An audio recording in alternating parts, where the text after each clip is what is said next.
Hello, I'm Mary Hamer, and I've just written a book about the writer Rudyard Kipling and his sister Trix.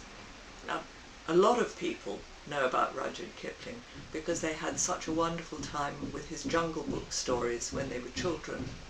I did too, and that left a kind of warm feeling for him which lasted for the rest of my life. But as I got older, I found that something bad had happened to Kipling, that he'd lost his readers, and that he seemed to turn into a much less attractive man. And I wondered why that had happened. And so I started research.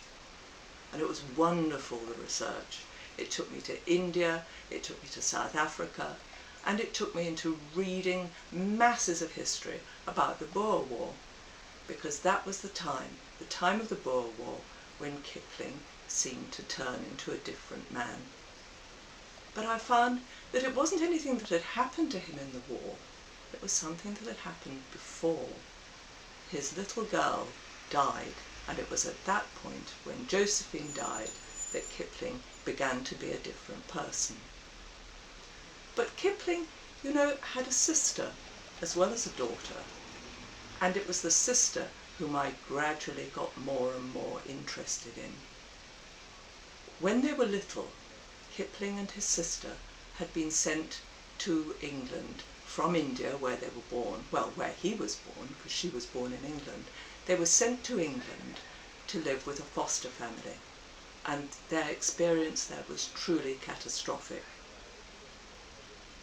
What I then began to realize was that this affected both of them throughout their lives, and I began to think very carefully about how his sister, Trix, came from being a happy, blonde little girl who skipped about in the garden in India and played with the gardener and with the watering can and the little striped squirrels that ran about the paths, how she changed from this into the neurotic and terrified woman who had breakdown after breakdown and only found stability very late in life.